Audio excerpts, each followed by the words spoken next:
Hello and welcome to our program Where God Weeps. Some 5 million of Vietnam's 80 million are Catholic.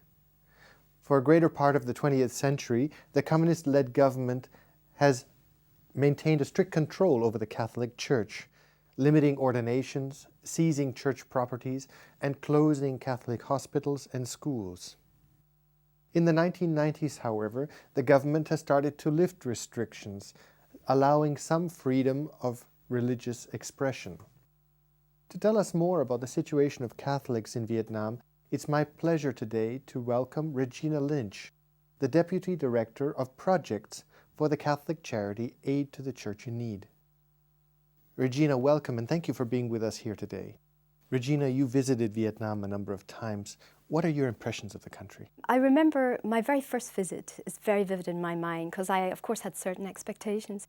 And what I found was a beautiful country with people who were very welcoming, very hospitable, despite living under what was very obviously a communist regime.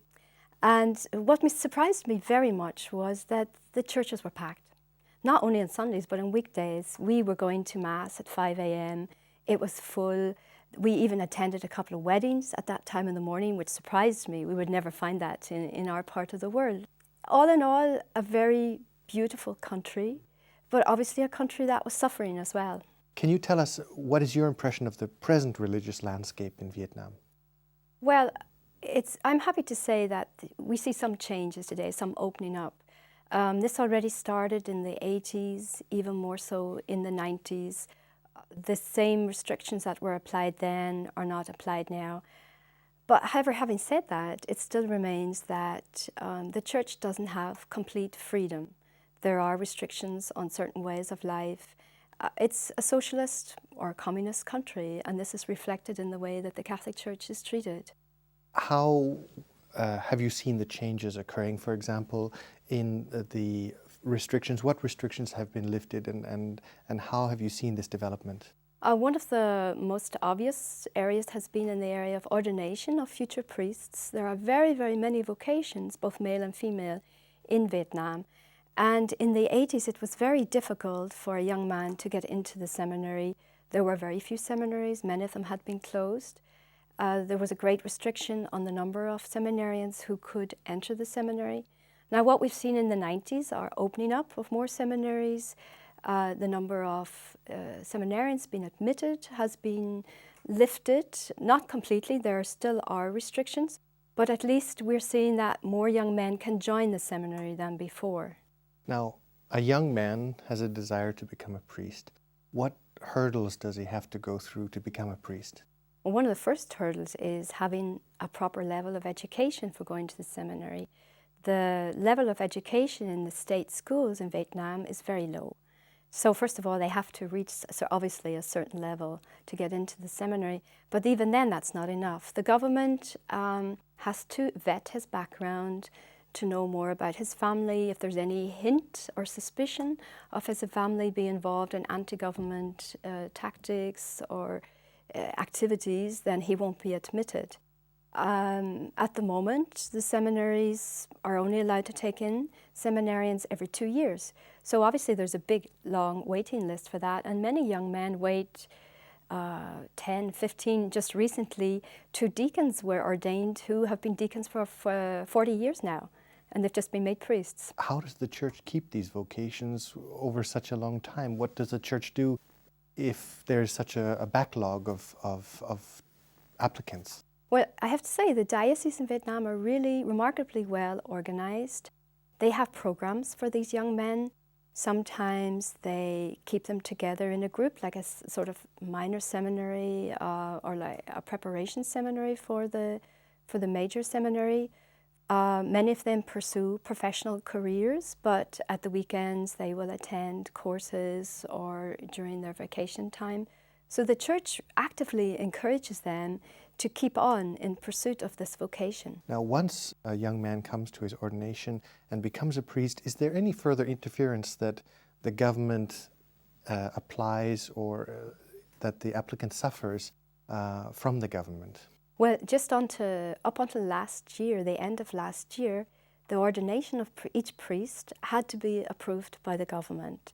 But in November last year, Cardinal Seppi, who at that time was head of the Congregation of the Evangelization of People in Rome, he attended a ceremony in Hanoi, North Vietnam, where 57 young men became priests. This was a remarkable occasion and something very new. And at that time we learned that it was no longer necessary for the government to approve the ordination of these young men. Now, bishops and priests still face travel restrictions. Is that correct? And what is the situation? How is that developing? Again, there too, we're seeing a change. They still have certain restrictions, but what we are happy to see is now that it's easier to get permission to leave Vietnam. For the bishops to come to Rome, for example, for their ad limina visit, which takes place every 4 or 5 years. They visit the Holy See, they visit the Pope. Also for priests and sisters to get permission to leave Vietnam to do higher studies, either in other parts of Asia or in Europe or United States. And this is a very good sign, it's a very important change.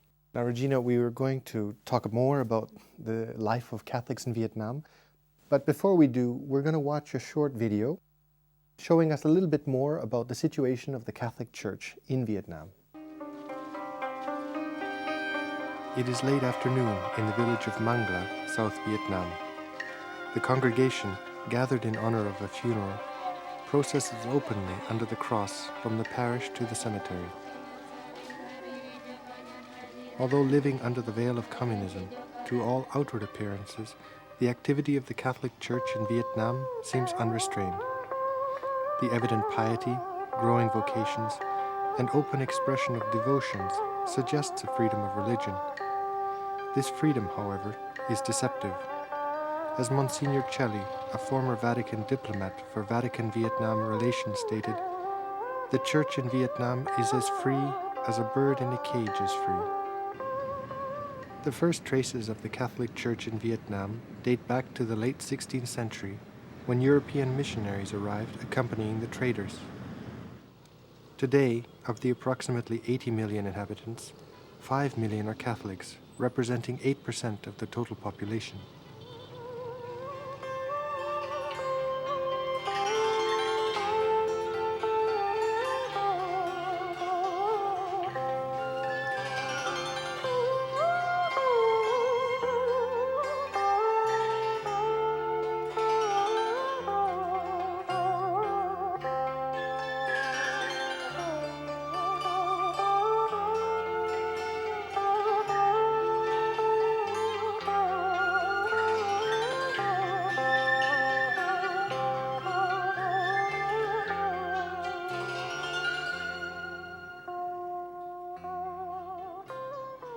Throughout its 400-year history, the Catholic Church has suffered greater or lesser forms of persecution. Today, despite official declarations concerning freedom of religion, the Catholic Church is under continual surveillance as a possible threat to social order, and as such is restricted in all her activities.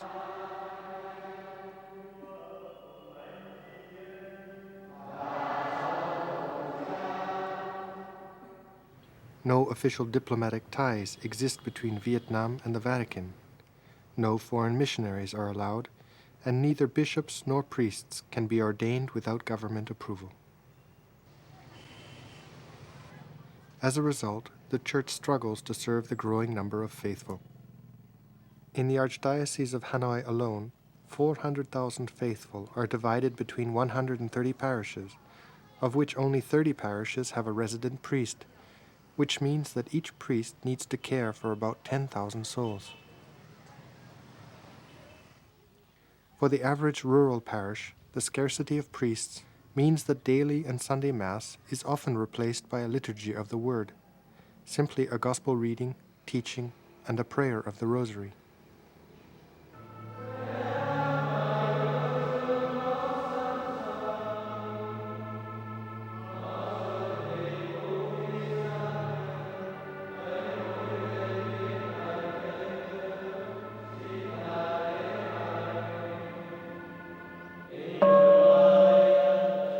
The dramatic nature of this pastoral situation is not for a lack of hopeful candidates. The number of vocations among the young is flourishing, and the desire to serve is great. For each student in the seminary, there are between 5 and 10 candidates who wait to enter. The Church is working not to lose these vocations by supporting the study of these young men in the state universities, in anticipation that one day they may be allowed by the government to enter the seminary.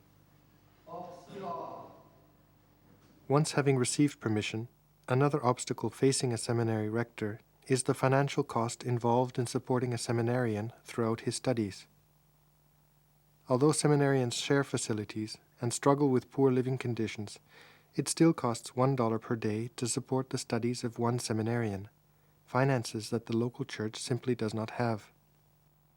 In order to sustain the formation of its priests, the local church looks to support and solidarity with the universal church, particularly through international Catholic charities like Aid to the Church in Need.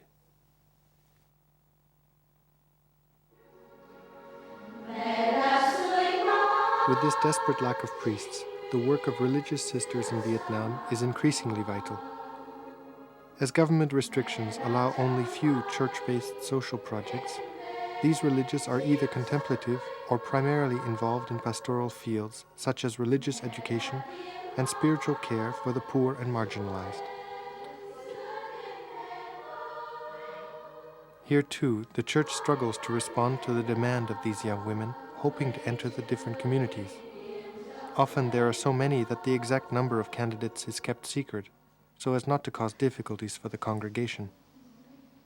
The sisters live in very cramped conditions. Also the young girls who are going on for the sisterhood. Sometimes you have 20 or 30 young novices living together in a dormitory. At this stage in their formation, normally, they should have much more room and more privacy and the quiet they need for their studies. And often in Vietnam, this is not possible. The Daughters of Charity in Ho Chi Minh City is one such congregation working to help serve the many needs of the faithful.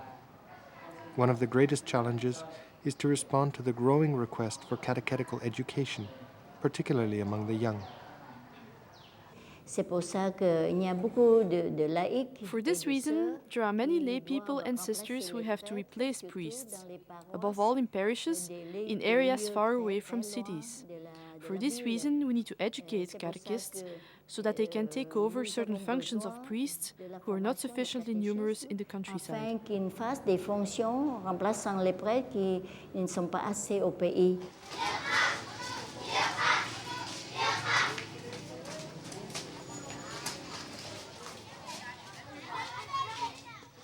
The desire to learn and the need to provide the proper catechetical education is evident. Following the first Sunday Mass at 4 a.m, hundreds of children gather to receive religious instruction before leaving for state schooling.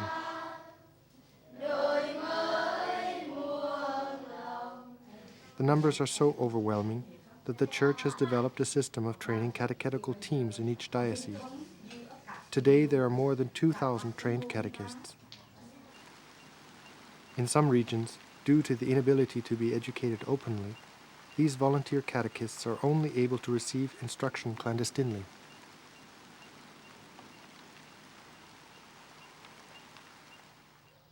Perhaps the greatest hindrance faced by the religious and catechists alike for the development of religious education is the strict government policy towards printing of religious literature.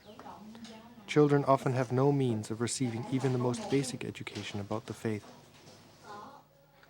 Based on this urgent need, the local church has asked charities like Aid to the Church in Need to help finance the printing of a number of catechetical books in Vietnamese. Since 1979, Aid to the Church in Need has printed and continues to print over 226,000 copies of a child's Bible in order to provide children the necessary catechetical tools.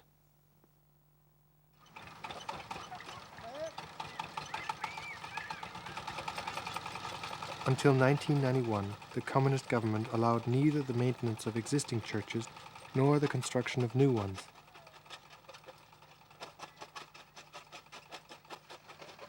Today, the construction of churches is allowed, however only with special permits, which can take years to be processed.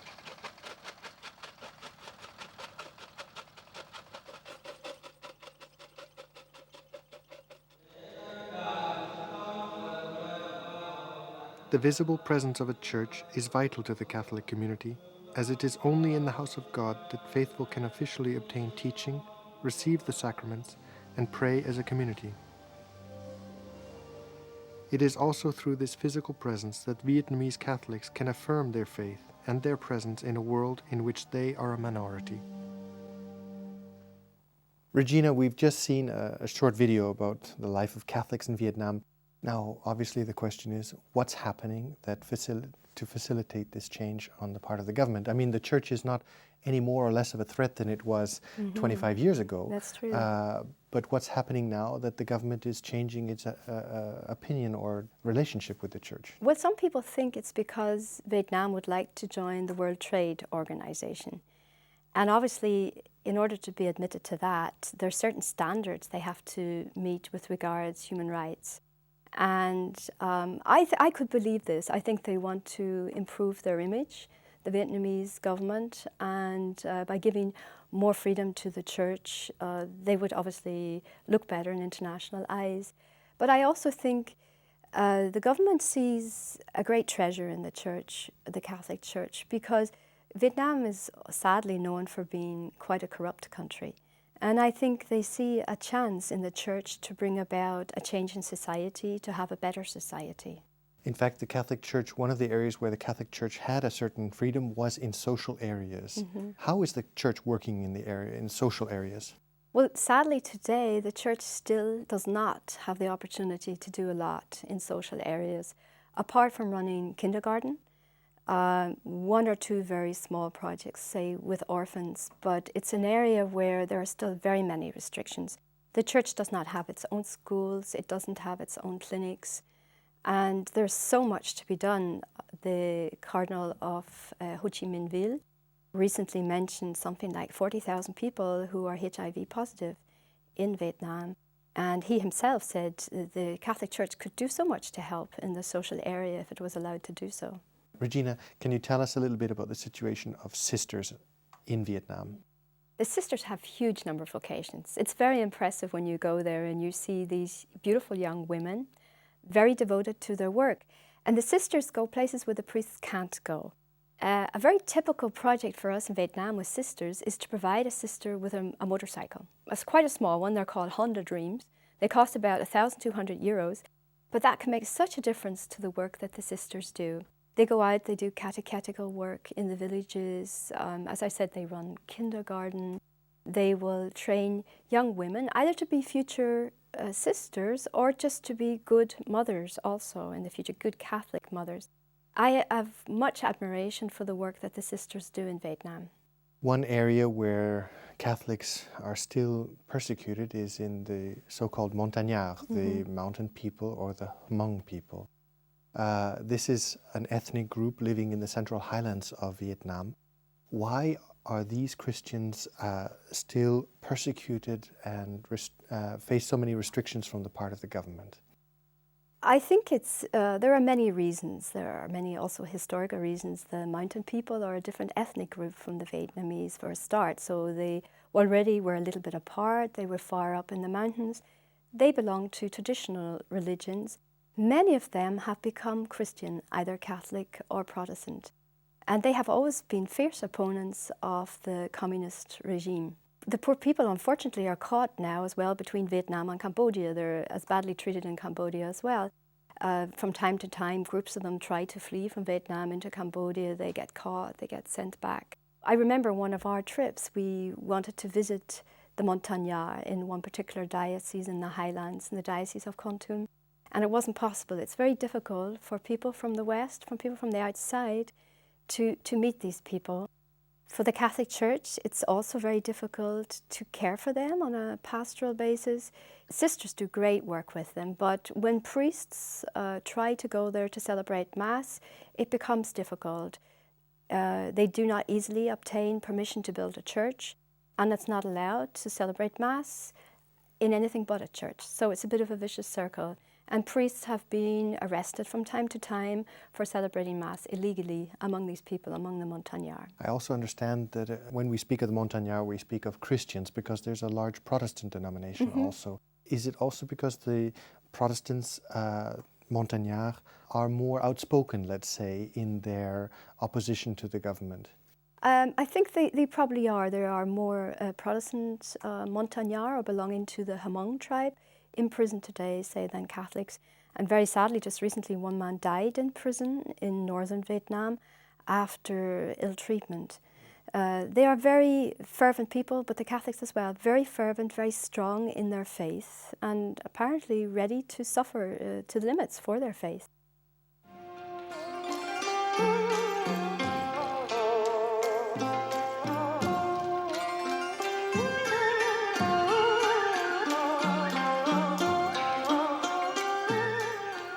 Today, as in many developing nations, there is an increasing rural exodus of young people from the traditional activities of rice farming to the greater economic opportunities offered in such areas as Ho Chi Minh City.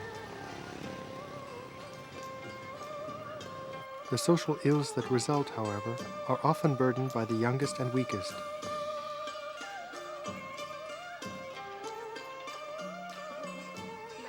In this case, unprepared mothers who abandon their children to the street.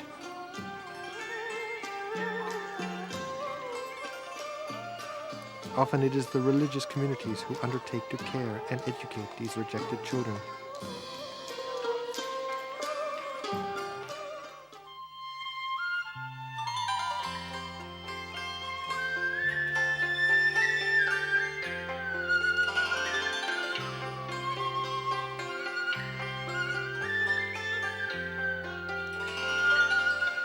Religious are not only working with the forgotten in the cities, but also in the rural areas.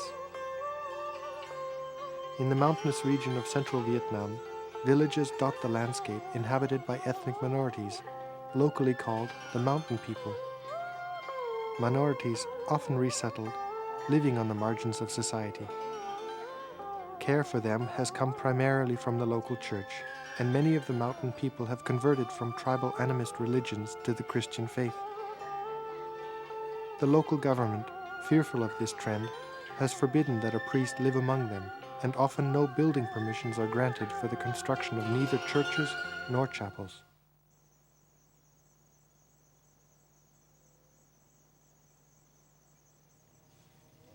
One of the greatest difficulties confronting religious congregations working in these regions is the distance between rural communities. Particularly among the mountain people, it can take a priest or sister days on foot just to reach one parish. Here too, the local church, with limited financial means, must look for help to international support. In this case, the charity Aid to the Church in Need is helping to provide the transport vital to allow these religious to reach these dispersed communities.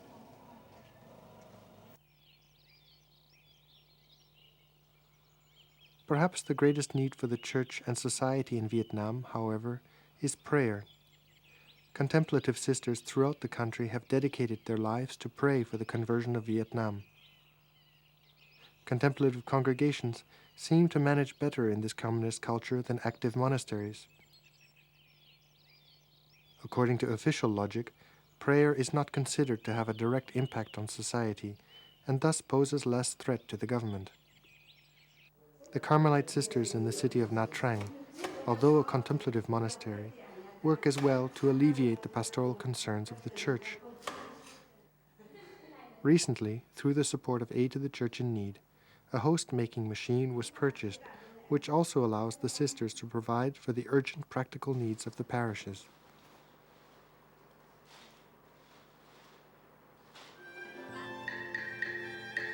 Despite the ongoing persecution, the number and enthusiasm of Vietnamese Catholics continues to grow. The seeds of faith are being sown, and although hidden, the roots are deep. It is with this hope that the Universal Church is called to pray and support the Vietnamese Church today in anticipation for the harvest of tomorrow. Pope John Paul in 1988 blessed 117 martyrs of the Vietnamese Church. Can one say that the blood of the martyrs are the seeds of faith in Vietnam? And what fruits do we see now in Vietnam as a consequence of this martyrdom?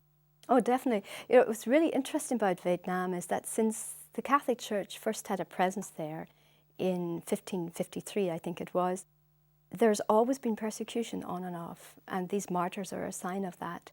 And I think one of the most recent martyrs was Cardinal Tuan, who died in exile in Rome in 2002.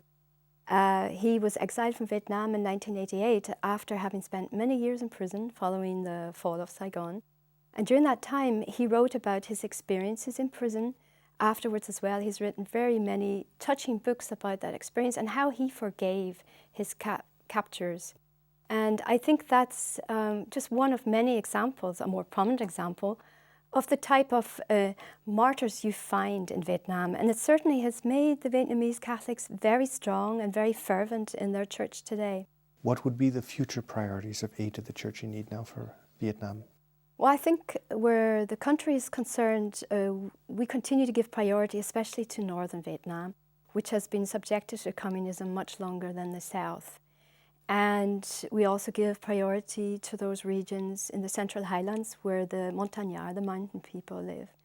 But apart from that, in terms of types of projects, I think the formation of the future priests and sisters and the ongoing formation of priests and sisters is very important if we are to have good, strong leaders in the church in Vietnam, and just also to deepen and spread the faith. It's important to have well-prepared personnel. And I'm sure that we will continue to help for the different constructions. We've just given help to, happily, to enlarge the major seminary in Hue. Numbers are growing, so they need more space. And certainly for the different church buildings that we will be asked to help for. If you had an appeal to the benefactors for the church in Vietnam, what would that be? I would say first and foremost is to pray for this church. It is a strong church, that's for sure, but I think they need our prayers, and they reckon with our prayers, just as they pray for us and they pray for our benefactors. And I would also ask the benefactors to continue to be generous for this church. It's still a poor country compared to our countries, and they can't do everything by themselves. Regina, thank you for having been with us today, and we will continue to pray for the situation of the Catholic Church in Vietnam, for the growth in freedom of faith. And thank you, ladies and gentlemen, for having been with us today on our program. And if you'd like to know more about the situation of Catholics in Vietnam or how you can help, I would encourage you to consider the contact information posted at the end of this program. And I look forward to seeing you next time on Where God Weeps.